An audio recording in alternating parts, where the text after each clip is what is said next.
자, 2026년 5월 18일입니다. 오늘 브리핑에서는요, 복잡한 경제지표 같은 건 과감히 다 빼겠습니다. 오직 지금 이 순간 글로벌 패러다임을 송두리째 뒤흔들고 있는 10가지 핵심 지정학적 이슈, 딱 여기에만 집중해서 현재 세계가 도대체 어떻게 재편되고 있는지 낱낱이 파헤쳐보겠습니다. 시작해볼까요? 140억 달러. 우리 돈으로 정말 어마어마한 액수죠. 이게 바로 현재 미국이 대만에 수출하기로 승인되기 중인 무기 거래 규모입니다. 그런데 이 천문학적인 숫자가 오늘 첫 번째 이슈로 등장한 건 단순히 액수 때문이 아니에요. 진짜 놀라운 건 이 숫자를 대하는 방식이 말 그대로 완전히 달라졌다는 겁니다. 폭스뉴스 인터뷰에서 나온 도널드 트럼프 미국 대통령의 이 발언, 아마 들으신 분들 꽤 계실 텐데요. 외교 전문가들이 진짜 경악을 금치 못했죠.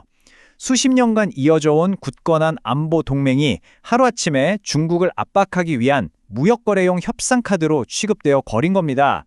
이게 바로 우리가 직면한 두 번째 핵심 이슈이자 모든 변화의 신호탄입니다. 방금 보신 그 짧은 코멘트 하나가 얼마나 엄청난 나비 효과를 불러일으키고 있는지 알아보기 위해 오늘 다룰 10가지 이슈를 5개의 큰 파트로 나누어 봤습니다. 새로운 글로벌 외교 질서부터 미중 패권, 유럽의 안보 재정의, 신흥국 재편, 그리고 주변국의 외교적 과제까지 쭉 이어서 살펴보겠습니다. 자, 첫 번째 파트, 새로운 글로벌 외교 질서입니다. 방금 전까지 우리가 알던 가치나 동맹 중심의 외교는 이제 잊으셔도 좋을 것 같습니다.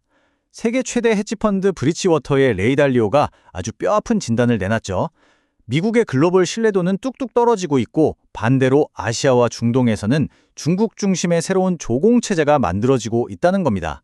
워싱턴에서 엄청난 논쟁을 일으켰지만 미국 중심 질서에 균열이 가고 있다는 건 부인하기 힘든 현실이 됐습니다.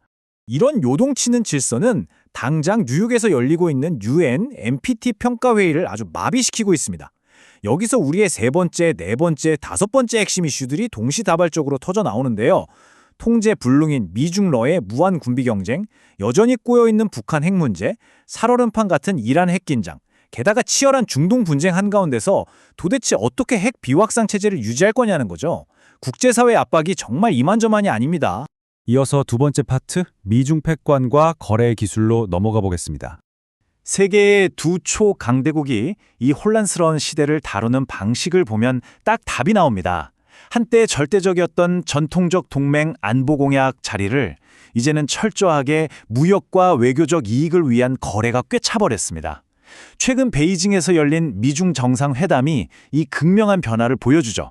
회담 직후에 대두나 항공기 수출 같은 실용적인 무력 합의는 분명 맺어졌어요. 하지만 여기서 여섯 번째 핵심 이슈가 등장합니다. 반도체나 히토류 통제 같은 진짜 굵직한 안보 갈등에 대해서는 그 어떤 공동성명도 내지 못했습니다. 그러니까 두 나라는 이제 문제를 섣불리 풀기보다는 서로의 한계선을 확인하고 관리만 하는 신냉전 리스크 관리 국면에 진입했다는 걸 아주 명확히 보여주는 셈이죠.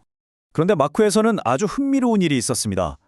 트럼프 대통령과 시진핑 주석이 만난 직후 놀랍게도 시 주석이 미국의 메신저 역할을 자처하고 나선 겁니다. 그 결과로 새로운 핵 관련 타협 제안서가 이란에 쓱 전달됐어요. 일촉즉발이던 호르무즈 해협 봉실 위기를 이런 핑퐁 같은 정치적 백채널로 풀어버려는 새로운 거래 기술이 절묘하게 작동한 겁니다. 세 번째 흐름, 안보 개념을 재정의하는 유럽입니다. 미국과 중국이 철저한 계산기로 신냉전을 관리하는 동안 유럽 대륙은 아예 다른 판을 짜고 있습니다. 표를 한번 보실까요? EU의 움직임을 보면 국가 안보의 영역이 이제 총성 없는 전쟁으로까지 엄청나게 넓어졌습니다. 중국과 러시아에 돈이 들어오는 건 위험 투자 심사로 깐깐하게 쳐내고요. 질병이 돌면 보건안보 공조로 묶어버립니다. 비전통적인 위협들을 문자 그대로 진짜 안보 위기와 동급으로 격상시켜버린 거예요. 구체적인 사례를 들면 확 와닿으실 겁니다. 이게 우리의 7번째 핵심 이슈인데요. 바로 혼디오스호 크루즈선 한타바이러스 사태입니다. 예전 같으면 보건당국 선에서 방역하고 끝났겠지만 이번엔 달랐습니다. 유럽의회가 이 사건을 단순 보건 문제가 아니라 국가안보 및 비상대응 위기로 아예 공식 규정해버렸습니다. 크루즈선 하나에서 발생한 일이 대륙 전체의 보건안보 시스템을 뒤흔든 거죠. 8번째 이슈는 더 극적입니다. 기후변화, 이제 유럽에서는 단순히 북극곰을 살리자는 환경 캠페인이 아닙니다. 유럽 보건 기후위원회가 이를 즉각적인 군사 및 보건 안보 위기로 선언했습니다. 이게 무슨 뜻이냐고요? 각국 정부한테 화석연료에 지원하던 보조금을 당장 끊고 그 돈을 곧바로 국방비나 안보 예산으로 돌리라고 강력하게 권고할 정도라는 겁니다. 자, 어느새 네 번째 흐름이네요. 지정학적 위기와 신흥국 재편입니다.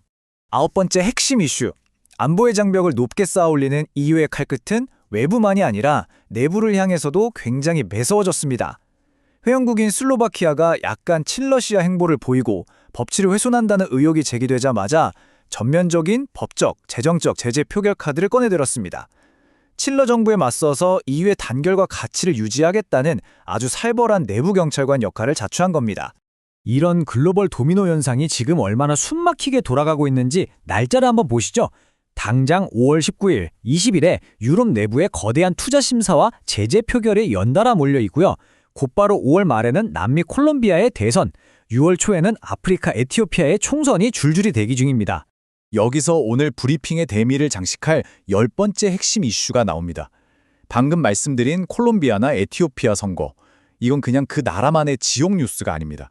친미 정권이 들어서느냐 아니면 친중 정권이 들어서느냐를 놓고 벌어지는 강대국들의 피 튀기는 막후 대리전이거든요. 이 신흥국들이 누구 손을 잡느냐에 따라 미래의 글로벌 공급망 주도권 그리고 외교 동맹 지도가 완전히 새롭게 그려지게 될 겁니다. 자, 드디어 마지막 다섯 번째 흐름. 주변국이 직면한 외교적 과제입니다. 브리핑 초반에 언급했던 트럼프 대통령의 발언 다시 한번 떠올려 보시죠. 대만의 안보를 협상 카드로 무기화해버린 그 순간 말입니다. 이게 시사하는 바는 정말 크고 묵직합니다. 국가 간의 안보 보장이 이제 끈끈한 가치가 아니라 철저한 비즈니스 거래가 돼버렸다면 한국을 포함해서 오랜 기간 동맹에 기대왔던 주변국들은 발등에 불이 떨어진 겁니다. 이제껏 경험해보지 못한 상상 이상으로 복잡한 외교적 셈법을 매일매일 계산해내야만 하니까요. 오늘 다룬 10가지 굵직한 지정학적 이슈들을 하나로 관통하는 단 하나의 질문을 던지면서 오늘 분석을 마무리할까 합니다. 동맹이 비즈니스가 된 이 시대, 과연 각국의 생존 전략은 무엇이어야 할까요? 명분보다는 냉혹한 실익과 거래가 모든 것을 결정짓는 이 새로운 세계에서 우리는 어떤 카드를 손에 쥐어야 할지 한번 깊이 고민해 보셨으면 좋겠습니다. 자, 오늘의 지정학 브리핑은 여기까지고요. 저는 다음 분석에서 더 흥미로운 내용으로 다시 찾아뵙겠습니다.